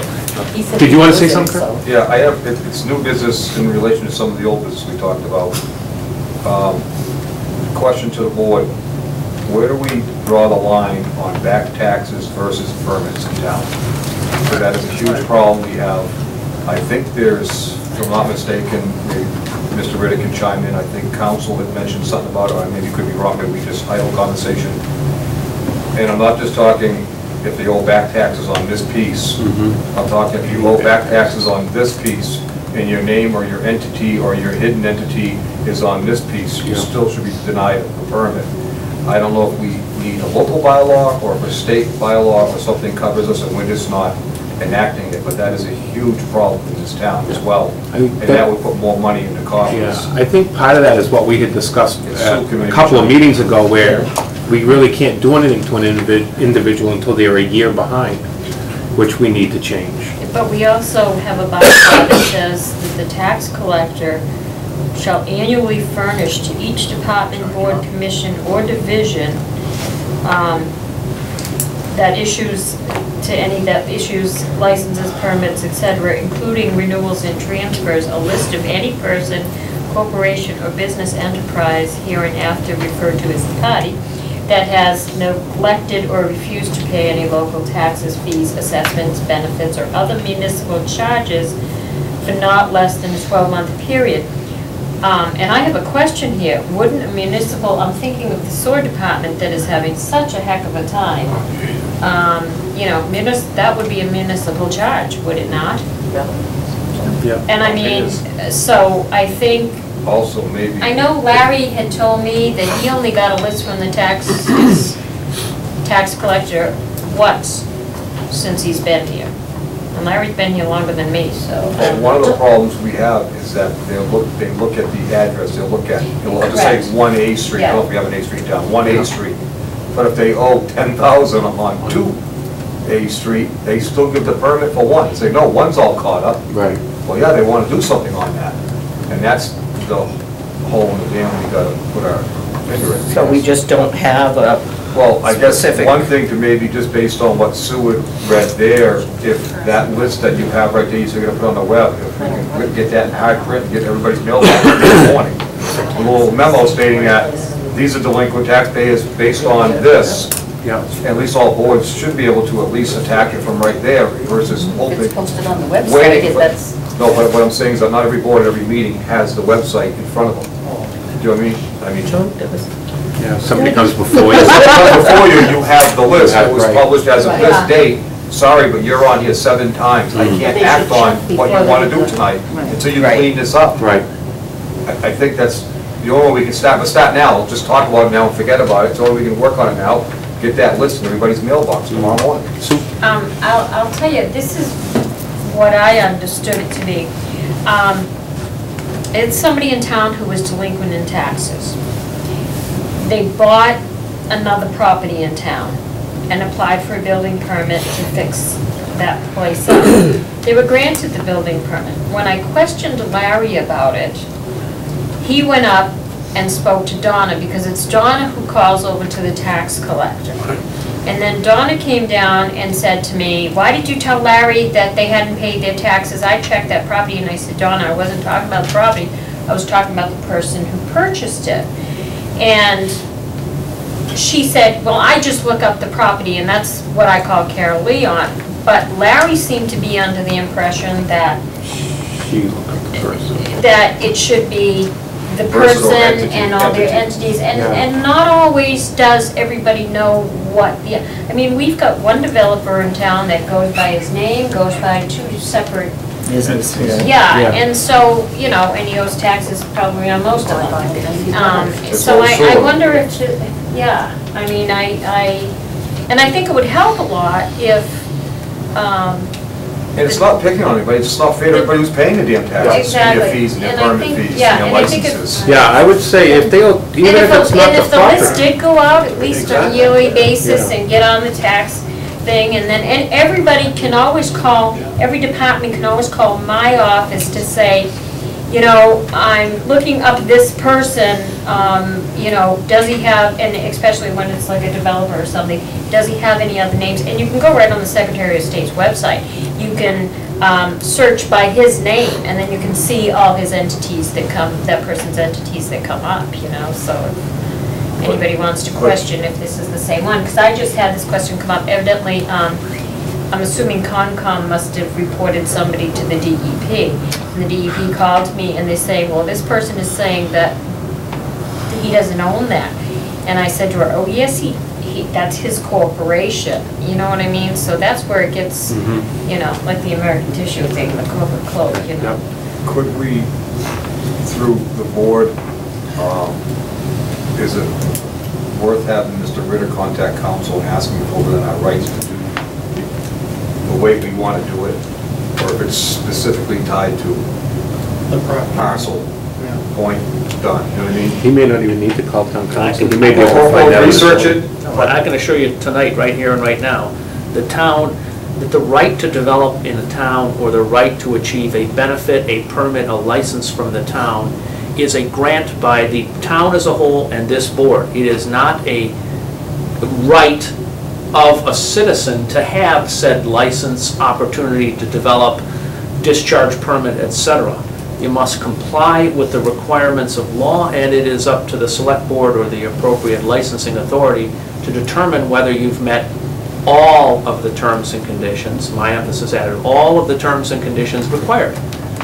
Keeping your property taxes up to date, your car properly licensed and insured, you know, your children not being truants from school. I could go down a very long list that are the requirements of the community to benefit from a license to develop, an opportunity to own, et cetera, et cetera. It is very local. The state will not dive into this matter, as in many things, and it's incumbent on the town to enforce on itself its own rules, regulations, in this case, bylaws.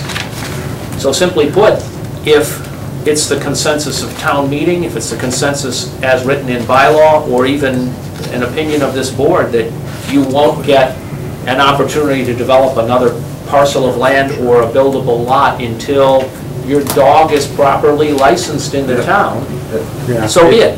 It's funny, not to change the subject, but I read today in the paper that the state's having the same issue with tickets. People are changing their license plates so that when they renew, they don't have the license plate that they had all the tickets on, so people think they're clear, and they get away with unpaid thousands of dollars in tickets. And it's the same thing. Now they're trying to close that loophole in the state. It was in today's papers. But it's just, I mean, it's a huge problem. Yeah, oh, absolutely. Everybody's afraid, I mean, and me included, I mean, I can't take another hit on taxes going up, and we've probably talked about $500,000 worth of money sitting there, and it's just a matter of kicking some people into you know what. I mean, and I think where there's some confusion, you know, Larry's handing this off to Dawn, and Dawn is just looking at the parcel. Is there anything, and your board does overrule that department, or rule over that department, is there a way that, and not to give Jeff more work, but they could say to be extra careful, and also maybe the same with the any other department that gives licenses, like the planning board, the Board of Health, that gives a lot of licenses, to say, you know, be extra careful and check. And I mean, you know, my office, knows a lot of who owns what or who comes under the entities, mostly because we see the deeds. So when we see something come under now, it's now XYZ Corporation, we can tell by the deed who the heck it is, you know? So we know if it's somebody trying to, you know, pull fast ones and stuff like that. So, you know, maybe something could go to say, please check all, you know, before you grant this. We would just have to look up our bylaws and make sure that we're not contradicting ourselves first. That's all I'm asking, is so we know if we're gonna enforce something that we're enforcing what we already have. So I found my bylaw book. I was asking if I knew where it was the other day, and I did find it. I'm gonna start going through it, because I wanna get a couple of changes on ATM. It's online too, if you lose your book. Yeah, but I can't read it online at work. I can read a book, but I don't have computer access at work. Virginia? I did ask at the last meeting, I had a citizen call after Kirk's last meeting about the house down there, if the board, she had talked to Senator Brewer, and he wanted to know how the board felt about this before he decided to do anything. And everybody was going to go try to find out what it was about first before they made any. So if there's any further, I'd like to be able to call her back. Is your meeting tomorrow night? Tomorrow night, and that was my next day. I would like to encourage everybody to go to this. 6:30 at the Kiever. It's just going to be the public hearing. There's no planning board business. Right, it's just a public hearing. That's what we said, at 6:30. But technically, when we opened the hearing a few weeks ago, they didn't submit enough plans. So we really just opened the floor up for dialogue, and nothing really pertained to planning. Other than the fact that we don't like, we don't like it there. So we got to let everybody vent. But they did submit the plans just Thursday. So tomorrow, that's a copy we have in there, right? They did submit the plans Thursday, so my board hasn't even seen them yet. No one's going to see them until tomorrow night. So we still have to go through peer review. Public safety is going to get it in the town and whatnot. They're giving everybody like 30 days comment period anyways, but everybody knows in advance. Tomorrow night, I don't want it in my backyard and so on and so forth. I can't listen to that dialogue tomorrow night, because we need to stick to what they paid for, and that's the permitting through planning issues. I think mainly now everybody's going back to find out what the answer is. Right, it's a lengthy process because of the fact that it's nothing to do, well, it's lengthy, they make it lengthy themselves, but they didn't show them the right plans at the first meeting. But I did get an email from them, and they're under the impression that we get the plans Thursday, we're gonna have an engineer look at them, we have all their answers Tuesday. We're gonna hire an engineer tomorrow night to start looking at them and reviewing the bylaws versus their plan submittal and state law or whatnot. But according to town council at the last meeting, under what they're coming under, planning board can only permit the use and the physical aspects of the property that meets criteria for public safety and so on and so forth, stormwater, lighting, parking. As far as the use allowed in the neighborhood, it's not the planning board's call. Town council has pretty much already said, under what they're calling it, it's allowed, you can't deny it. So we need to look at it from the planning standpoint strictly as development, not even from tax base, we have to look at it as they can legally come, we just need to legally permit it as far as what we feel is the best for that community, whether it be fencing, dumpster, visual lighting intrusion. It sounded like parking would be an issue. But we don't know that until we have to base it on what their application says and have the peer review. I'm going to look at their plan, but our peer review, that's what we pay them for, the engineering company. It's on the applicant's dime, of course. But it's really just to say, okay, this is how we're looking at it, and we take their input and put it together. But from the onset of the beginning of the hearing, town council was there, and they will be there tomorrow night. They had said that under the Dover Act, and that's all I just know is by name, it's educational, do the best you can, because they're coming in. And so now it's just a matter of... Can't discriminate either.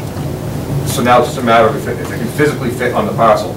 Okay, so tomorrow night's basically them giving you the plans and going over. We have the plans now, we're gonna go over it, so tomorrow night is really when the meat and potatoes starts as far as taking the comments on the physical aspect, not the, I don't want it, because I'm not gonna listen, I can't listen to that tomorrow night because it has nothing to do with planning.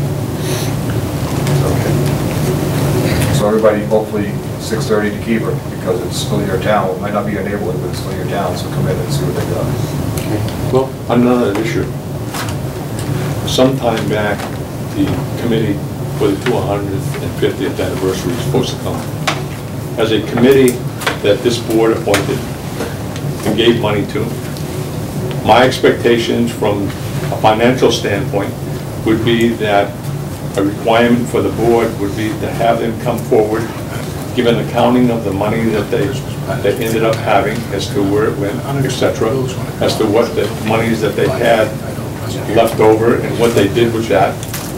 And after that accounting happened, I would think that the board would probably look at disbanding them once you knew where the finances were. You would, I think you would expect that of any board, or at least I would from a financial standpoint, that we should not end up just letting a committee just have their way with any money, whether it's generated, I mean, because you sponsored that per se, whether you gave them the money or they generated within the community should be a concern of this board, and there should be an accounting for that money. They have one. I mean, they've told me where the money went after what they had left. I just don't remember it all off the top of my head. This would be a good time for them to come in and give accounting, and at that time, after they have an accounting, and the citizens know where that money went, etc., then you could end up disbanding them as a company. We're not going to have a second. They're pretty much done anyway. So. We're not going to have a second 250th, I hope. 500. Maybe a 500th. Julie? Yeah, I think, I agree with Will's point of view, and I also think that they should submit a report for the annual report, so that we have a permanent historical record in our annual reports of what the committee, who was on it, what they did, what they accomplished, and a financial breakdown as well. How much they raised, what they spent.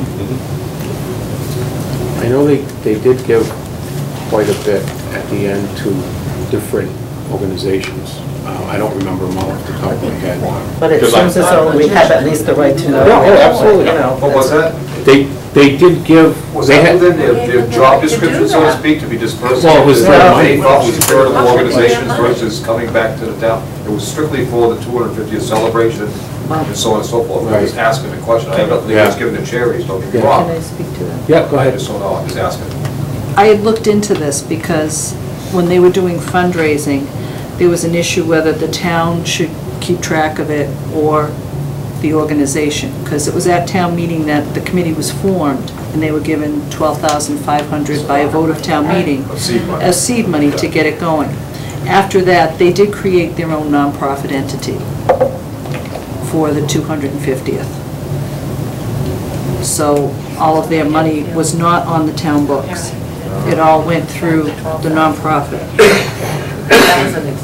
So they did file, and that paperwork should be public record, but I also think, you know, because the town meeting did create this committee and did give seed money, that there should be a report in the annual report, so that we all know, you know, because they did a lot of good things. Well, we did a lot of great things, but did the town know when we were getting into it, we were forming a nonprofit organization? I knew nothing about that status.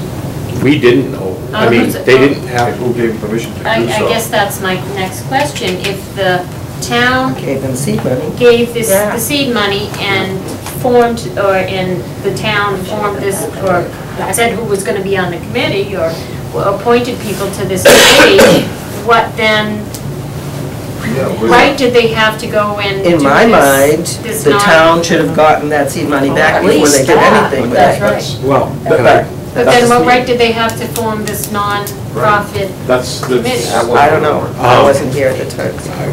all I will say about that is when town meeting voted them the money, we did not give a addendum that they had to return the money if they had extra money at the end of the. Well, no, I mean, it went to good use. It's not like they just blew it. Some went to, I know some went to the elderly, some went to Gilman Waite, some went to, you know, Food pantry. The food pantry. It went to different Yeah, but it went as a organizations in town. non-profit, not as a town entity. That's why I have a huge problem with all of this. Like, I didn't know nothing of this. Is the first I've heard of this. They I didn't realize they they had non-profit. done that If either. we're sponsoring non-profits, I'll take my 12.5 right now and I'll run with it. I mean, seriously, does this make any sense? And We I guess- sponsored somebody as a town. So they could Think go about make money. What we're saying Yeah. here. Well, they We can- sponsored a group of individuals unbeknownst to me, I don't know if anybody else knew this, No, we we did not. sponsored these people to take, we basically gave them $12,500. Granted, they had fun in town, hopefully everybody enjoyed some of the activities. But it's the first I've heard that they formed their own little third world entity here and said, thank you very much, we don't account to the town. I want my $12,500 back. Did you want to say something? I was just gonna, I almost lost my train of thought there. When I get rolling, I don't shut I know. Well, I guess I was saying, so what's to prevent any other future appointed committee from doing the same darn thing?